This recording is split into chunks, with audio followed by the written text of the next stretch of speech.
Hello बच्चों, कैसे हो आप लोग। आई होप आप लोग अच्छे होंगे। तो चलिए स्टार्ट करते हैं क्लास 12th के मैथमेटिक्स का फर्स्ट चैप्टर, जिसका नाम है रिलेशन एंड फंक्शन। ठीक है, तो आप कॉपी और पेन निकाल लीजिए। तो सबसे पहले हम जानते हैं कि रिलेशन होता क्या है। तो रिलेशन का मतलब होता है संबंध। ठीक है ना। तो एक लड़का और एक लड़की है, इन दोनों के बीच में क्या क्या संबंध हो सकता है ना। उसी के बारे में हम इस चैप्टर में क्या करेंगे, डिस्कस करेंगे। तो हो सकता है इन दोनों के बीच में जो है भाई बहन का रिश्ता हो सकता है, हस्बैंड एंड वाइफ का रिश्ता हो सकता है। ठीक है, तो चलिए स्टार्ट करते हैं, है ना। इस पूरे कॉन्सेप्ट को समझने के लिए हम क्या करते हैं, एक सेट लेते हैं। उस सेट के अंदर हम 1 2 3 है ना एलिमेंट लिए, और एक सेट लेते हैं बी, और इसके अंदर जो एलिमेंट है वो क्या है 4 5 और क्या होगा 6। सेट ए का रिलेशन सेट बी के साथ अगर हम करेंगे तो इसको लिखेंगे कैसे कि यहाँ पर रिलेशन है ना ए टू बी, ए टू क्या होगा बी की बात करें, इस तरह से लिखा जाता है रिलेशन को। ठीक है, तो सेट ए के अंदर जो भी एलिमेंट है, इसका रिलेशन सेट बी के एलिमेंट के क्या क्या हो सकता है वो हम जानेंगे। देखो एक का जो रिलेशन है वो 4 के साथ भी हो सकता है, 5 के साथ भी हो सकता है और 6 के भी साथ हो सकता है। ठीक है ना। इसी तरह 2 का रिलेशन 4 के साथ भी हो सकता है, 5 के साथ भी हो सकता है और 6 के साथ भी हो सकता है। ठीक है ना। तो इन सभी पॉसिबिलिटी को हम क्या करते हैं, लिखते हैं एक सेट के अंदर। तो देखो यहाँ पे एक का जो रिलेशन है वो 4 के साथ होगा, एक का रिलेशन 5 के साथ होगा और एक का रिलेशन 6 के साथ होगा। इसी तरह 2 का रिलेशन 4 के साथ, 2 का रिलेशन 5 के साथ और 2 का रिलेशन 6 के साथ, है ना। 3 का रिलेशन 4 के साथ हो सकता है, 3 का रिलेशन 5 के साथ भी और 6 के साथ भी हो सकता है। तो यहां क्या होगा, 3 का रिलेशन 4 के साथ, 3 का रिलेशन 5 के साथ और 3 का रिलेशन जो है वो क्या है 6 के साथ है। ठीक है ना। तो जितने भी पॉसिबल रिलेशन है मैंने यहां पे क्या है लिख दिया हुआ है ना। तो इसी को हम बोलते हैं ए क्रॉस बी। ठीक है, दो यहां पे ए क्रॉस क्या है बी है। तो यहां पे अगर इस ऑर्डर पेयर में जो फर्स्ट एलिमेंट यहां पे है ना वो ए से बिलोंग करेगा, ठीक है ना, और दूसरा एलिमेंट जो है वो सेट बी से बिलोंग करता है, समझ में आया? और इसी को हम बोलते हैं कार्टेशियन प्रोडक्ट। क्या बोलते हैं, कार्टेशियन प्रोडक्ट। ठीक है, कार्टेशियन क्या है, प्रोडक्ट। चलिए, तो इसका डेफिनेशन अगर मैं लिखूं तो लिखेंगे कि set of all possible relation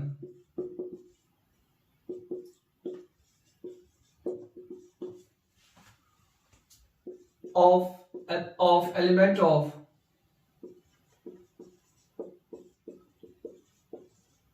set A to element of set B।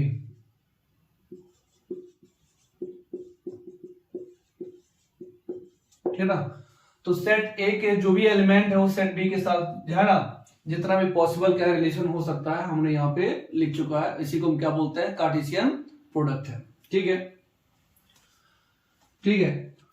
तो देखो आपके क्वेश्चन इस ऐसे नहीं आता है ना, क्वेश्चन आता है वो कैसे आता है मैं आपको दिखाता हूं। ठीक है, जैसे हम यहाँ पे एक रिलेशन लेते हैं। ठीक है, R1 एक हमने रिलेशन लिया और यहां पे लिखा कि x y such that y is equal to x plus में 3। ठीक है, where x belongs to a, set a से बिलोंग करेगा, and y belongs to set b, है ना, सेट b। तो ये जो फॉर्म जो लिखा हुआ है ये आपका सेट बिल्डर फॉर्म में लिखा हुआ है, क्योंकि सेट को रिप्रेजेंट दो तरीके से किया जाता है, एक सेट बिल्डर फॉर्म और एक रोस्टर फॉर्म। रोस्टर फॉर्म को एक टेबुलर फॉर्म भी कहते हैं। ठीक है, तो ये जो लिखा है किस फॉर्म में लिखा हुआ है, सेट बिल्डर फॉर्म में।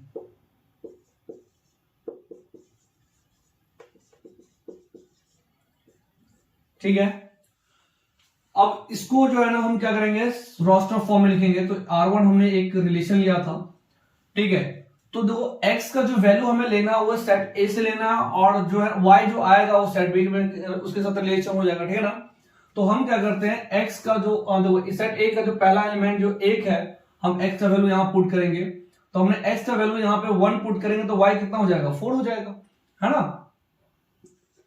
तो यहाँ पे 1 पुट किया तो यहाँ पे 4 हो गया। जब हम 2 पुट करेंगे इसमें तो 5 आएगा, और जब मैं इसमें 3 पुट करेंगे तो ये क्या आएगा 6 आएगा, क्योंकि 4 नहीं ले सकते क्योंकि 4 जो है इस सेट के अंदर है ही नहीं है, तो ये इतना ही रह जाएगा। ठीक है ना ये, तो ये क्या है आपका रोस्टर फॉर्म या फिर आप बोल सकते हो टेबुलर फॉर्म। ठीक है ना, हमने टेबुलर फॉर्म में लिख दिया या फिर इसी को हम क्या बोलते हैं रोस्टर फॉर्म बोलते हैं। ठीक है, समझना है आपको। तो देखो यहां पे अगर मैं R1 रिलेशन के में अगर मैं बात करूं तो ये जो R1 रिलेशन में जो भी ये ऑर्डर ऑफ पेयर आया है ना, ये ऑर्डर पेयर जो है ना क्या कार्टेशियन प्रोडक्ट के अंदर एग्जिस्ट करता है, आप देखो बिल्कुल करता है। ठीक है ना, तो जब ऐसे हो ना तो ये क्या होगा सबसेट होगा A क्रॉस B, मतलब कार्टेशियन प्रोडक्ट का ये क्या होगा सबसेट होगा। ठीक है,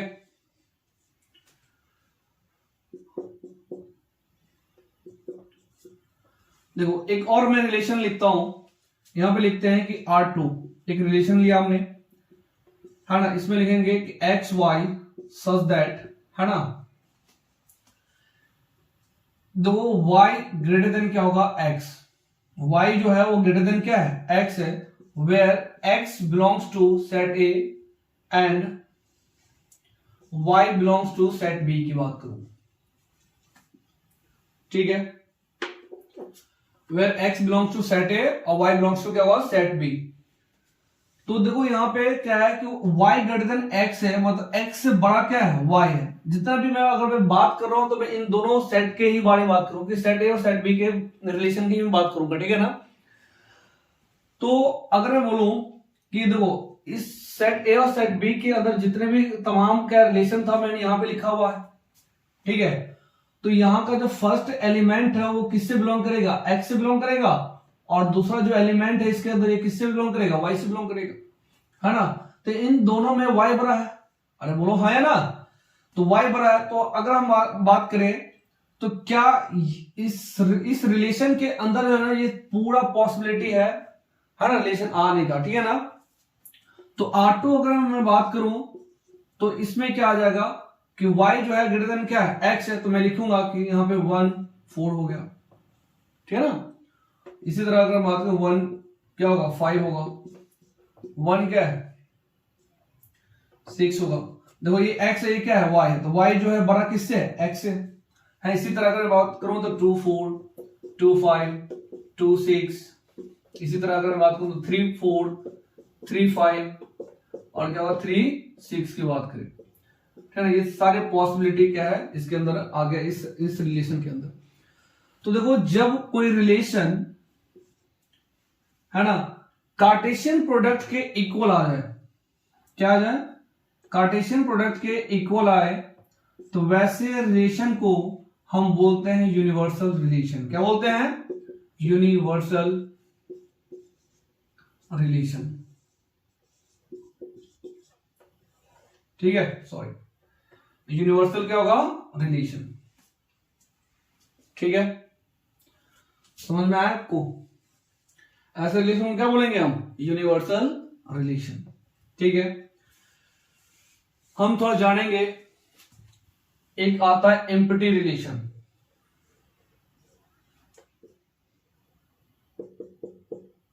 ध्यान दो, एम्प्टी रिलेशन, एम्प्टी रिलेशन को हम फाई से क्या करते हैं डिनोट करते हैं।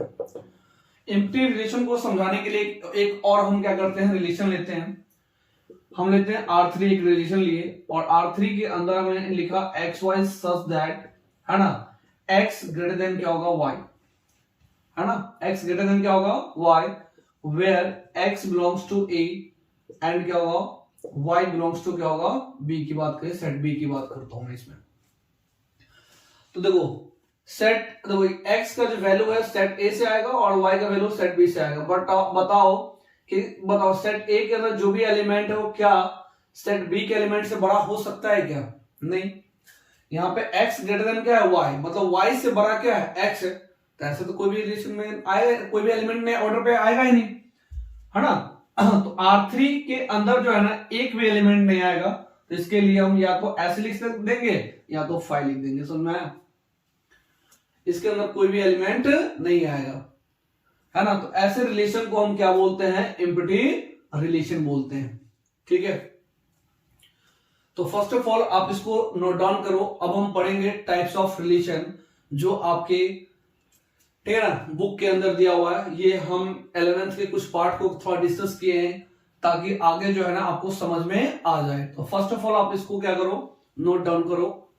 तो बच्चों अभी तक हमने जो भी पढ़ा है उसको थोड़ा सा रिकॉल कर लेते हैं।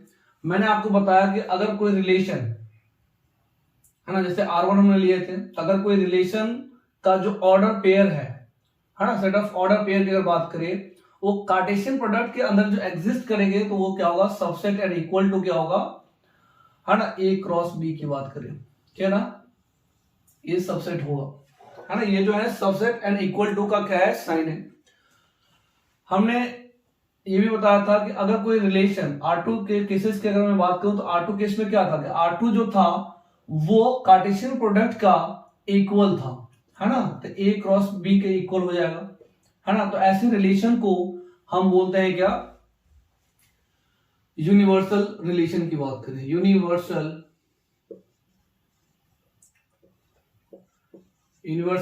रिलेशन, ठीक है। और R3 के केस की अगर बात करें, तो R3 जो था वो एम्प्टी रिलेशन था, तो इसके अंदर कोई भी एलिमेंट नहीं है। तो ऐसे रिलेशन को हम क्या बोलते हैं, एम्प्टी रिलेशन बोलते हैं, एम्प्टी रिलेशन, ठीक है।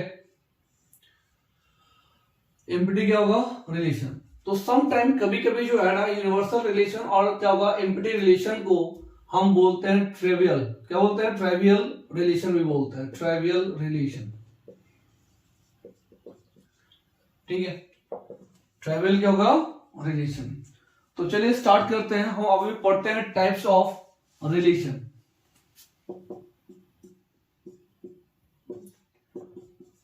टाइप्स ऑफ रिलेशन, ठीक है। हम पढ़ेंगे, थोड़ा और देता हूं। पहला पढ़ेंगे आइडेंटिटी रिलेशन, ठीक है। दूसरा जो है वो रिफ्लेक्सिव। तीसरा की अगर मैं बात करूं तो सिमेट्रिक रिलेशन,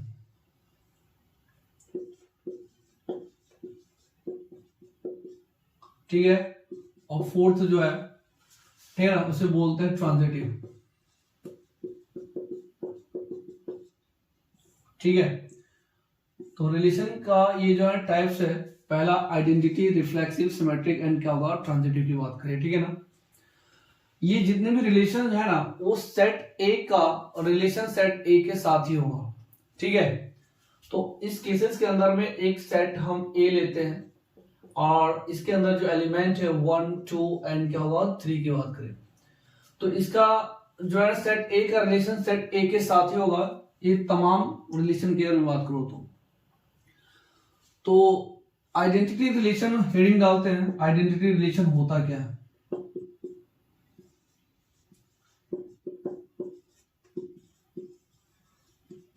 आइडेंटिटी रिलेशन, ठीक है। तो आइडेंटिटी रिलेशन मतलब मैंने आपको बोला कि सेट ए का रिलेशन सेट ए के साथ, और सेट ए के अंदर जो एलिमेंट दिया हुआ है वो क्या है, 1 2 एंड क्या होगा, 3। ये सेट ए है और ये क्या है, सेट ए के साथ, ठीक है ना। ये 1 2 और क्या होगा, 3 की बात करें, ठीक है। और इस दोनों के बीच में हमें रिलेशन क्या है बताना है। तो देखो आइडेंटिटी रिलेशन होता क्या है, देखो every element of set A, every element of set A to related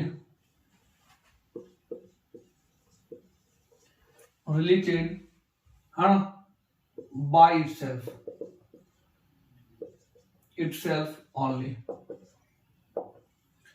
set इसका मतलब क्या हुआ, ध्यान दो।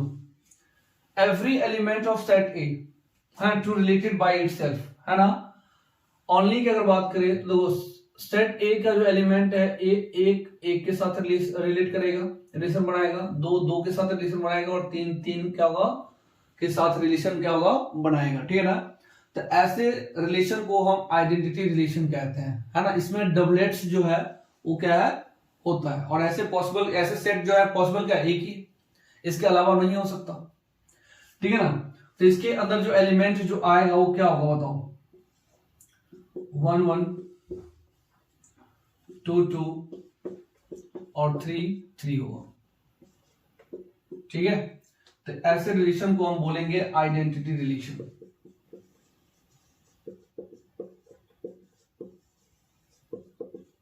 ठीक है ना। और ये क्या होता है, यूनिक होता है। क्या होता है, यूनिक, मतलब एक ही होता है ना, इसके अलावा नहीं हो सकता, है ना। ऐसे रिलेशन सिर्फ एक ही हो सकता है, इसके अलावा नहीं हो सकता, ठीक है ना। तो आइडेंटिटी रिलेशन के अंदर जो है ना ये डबलेट्स है, मतलब एक एक के साथ ही रिलेट करेगा, दो दो के साथ और तीन तीन के साथ ही करेगा, ठीक है ना। तो ऐसे रिलेशन को हम क्या बोलते हैं, आइडेंटिटी रिलेशन बोलते हैं, ठीक है। नेक्स्ट की अगर हम बात करें तो यहाँ पे क्या है, रिफ्लेक्सिव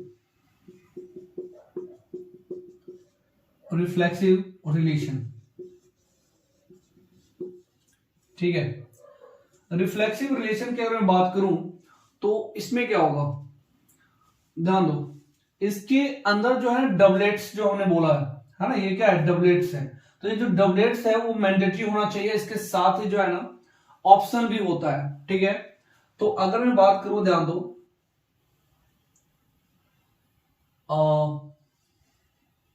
रिफ्लेक्सिव रिलेशन तो लिखेंगे A relation R in set A is called reflexive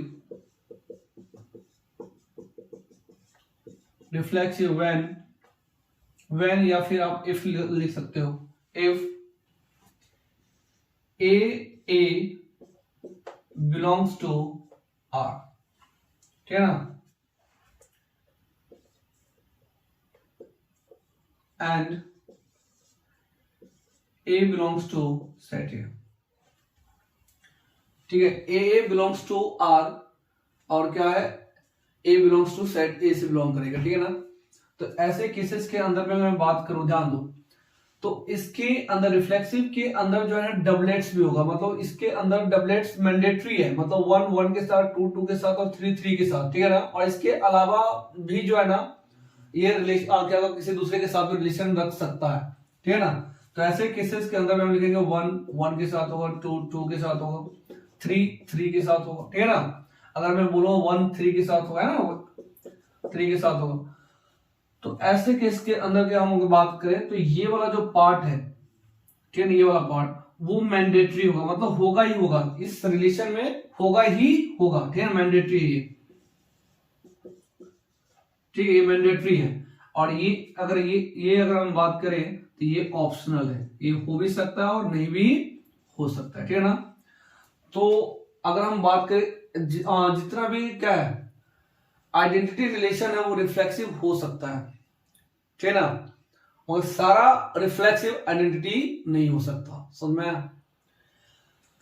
तो इसके अंदर डबलेट्स जो है ना मौजूद होगा ही होगा, उसके अलावा अदर भी जो है ना हो सकता है, मतलब अदर जो रिलेशन भी हो सकता है। ऐसे केसेस के अंदर में ये हो गया, ठीक है, उतारिए इतना।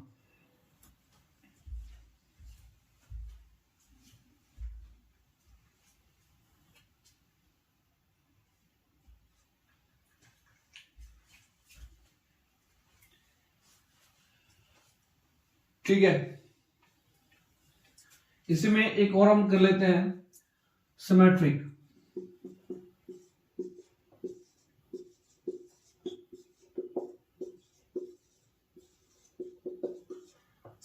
रिलेशन।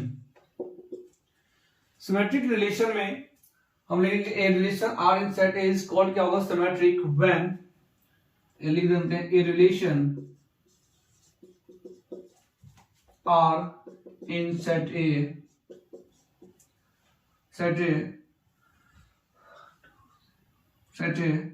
is called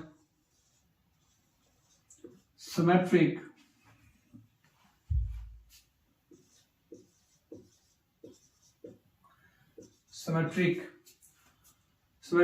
if ठीक है, A1 A2 belongs to R and A2 A1 belongs to क्या होगा R, it implies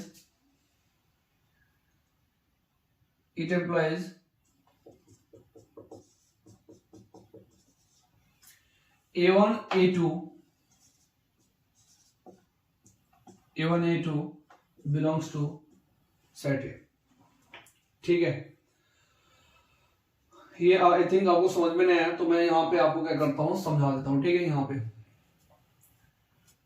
देखो, सिमेट्रिक होने के लिए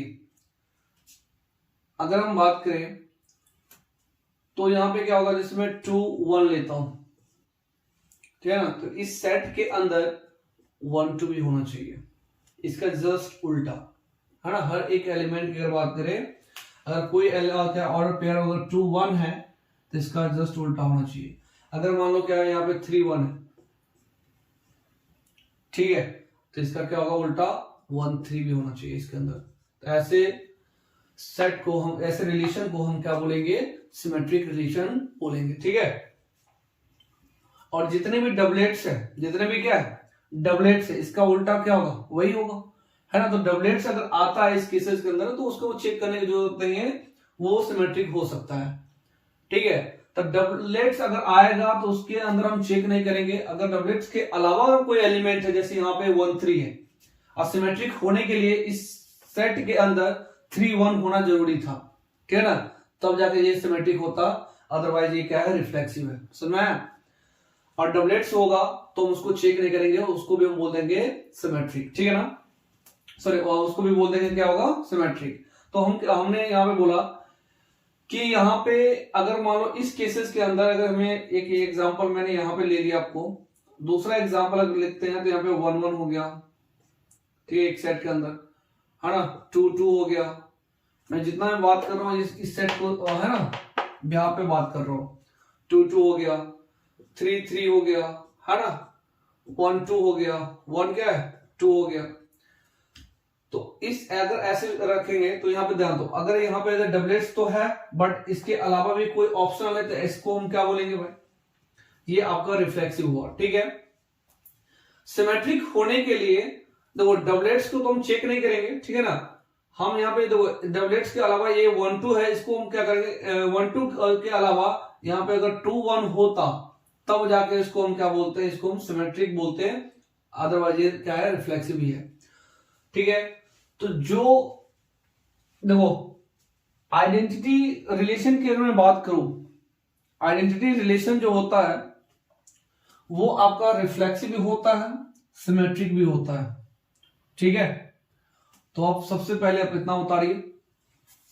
तो बच्चों नेक्स्ट रिलेशन हमारे पास है ट्रांजिटिव रिलेशन, ठीक है ना, ट्रांजिटिव रिलेशन। ट्रांजिटिव रिलेशन का डिफरेंस लेंगे तो क्या लिखेंगे, A relation R in set A is called transitive when A1 A2 belongs to R and A2 A3 belongs to क्या होगा R, then A1 A3 belongs to क्या होगा R की बात करें। It implies है ना A1 A2 और A3 belongs to set A। ठीक है, तुमने लिखा कि a relation R in set A is called क्या होगा, ट्रांजिटिव when A1 A2 और A2 A3, और किसी रिलेशन के अंदर या किसी सेट के अंदर A1 A2 है और A2 A3 है, तो सेट के अंदर है ना A1 A3 भी होना चाहिए, तभी हम क्या करेंगे, ट्रांजिटिव बोल सकते हैं। ठीक है ना, मैं एक एग्जांपल देता हूं, ध्यान दो। हमने एक सेट लिया, मतलब एक रिलेशन लिया, एक सेट लिया, उस सेट के अंदर हमने लिखा 1 1 1 2 2 1, ठीक है, 1 1 1 2 और क्या होगा 2 1 के बाद। तो एक हमने क्या लिया, सेट लिया, उस सेट के अंदर हम देखेंगे कि ये क्या, ये रिलेशन ट्रांजिटिव है या फिर ये ट्रांजिटिव नहीं है, ठीक है ना। तो देखो जहां पे डबलेट्स अगर आपको दिखता है तो उसको जो है ना आप क्या करो, अगर डबलेट्स के अलावा कोई एलिमेंट नहीं है, सिर्फ अगर डबलेट्स है तो हम उसको बोल देंगे ट्रांजिटिव है। डबलेट्स के अलावा अगर कोई एलिमेंट है उसको हम क्या करते हैं, चूज करते हैं। जैसे हम यहाँ पे 1 2 चूज करते हैं, तो ध्यान दो यहाँ पे लिए हमने 1 2, ठीक है। तो 2 से स्टार्ट होने वाला कौन सा, ये एलिमेंट है, तो हम लेंगे क्या होगा 2 1 होगा। अरे बोलो हाँ या ना। तो अगर मैं इसको a मानूं और ये क्या है b है ना, यहाँ पे a जो है वो क्या है a1 है और b जो है a2 है, ठीक है ना, a b मान लेते हैं, तो ये क्या होगा b और ये c होगा, ठीक है। तो इस रिलेशन के अंदर आपका AC भी होना चाहिए, तो AC जो है वो क्या है A1 हुआ और C क्या 1 है। तो बताओ क्या 1 1 इस रिलेशन के अंदर है या नहीं है, तो है, तो ये है। तो हमने इस 1 2 को लेकर हमने चेक कर लिया। बट अगर मान लो कि ये अगर लेके चले, ये जो एलिमेंट है इसको अगर लेके चले, जैसे 2 1 हुआ, तो 1 से स्टार्ट होने वाला हमारे पास कितना एलिमेंट है, 2 एलिमेंट है। तो एक है क्या 1 1 है और एक क्या है 1 2 है, समझ में आया। तो ये A क्या होगा, A होगा, ये क्या होगा B होगा। तो इस वाले केस में अगर हम चल इधर अगर चलते हैं तो ये क्या होगा B होगा, ये होगा C। तो इसके हिसाब से A और C होना चाहिए। तो A क्या है 2 है और ये क्या है 1 है, जो ऑलरेडी यहाँ पे क्या है 2 1 ऑलरेडी यहाँ पे है। बट इसके हिसाब से चले तो देखो ये A B है ना, 1 से स्टार्ट होगा तो ये भी B होगा और ये क्या होगा C होगा, ठीक है ना। तो A इसके हिसाब से जो है ना क्या होना चाहिए, इस रिलेशन में A और C होना चाहिए। AC यहाँ पे क्या है 2 और क्या है 2 है। क्या ये 2 2 इस रिलेशन में है, नहीं है, तो हम बोल देंगे क्या, ये ट्रांजिटिव नहीं है। समझ में, ये आपका ट्रांजिटिव नहीं है, ठीक है। चलो एक और एग्जांपल देते हैं। जैसे हम एक एग्जांपल लेते हैं 1 1 लेते हैं, यहाँ पे 1 2 लेते हैं, ठीक है। तो ये एक रिलेशन हमने लिया, ठीक है ना। तो बताओ ये ट्रांजिटिव है या फिर नहीं है। तो मैं बोला कि जो डबलेट्स है उसको चेक करने की कोई जरूरत नहीं है। डबलेट्स के अलावा जो है वो एलिमेंट है उसको A और B मानेंगे। अगर इस सेट के अंदर A B है तो B से स्टार्ट होने वाला क्या है, कोई एलिमेंट है इसके अंदर या कोई ऑर्डर पेयर है, बिल्कुल भी नहीं है ना। तो हम उसको चेक ही नहीं करेंगे।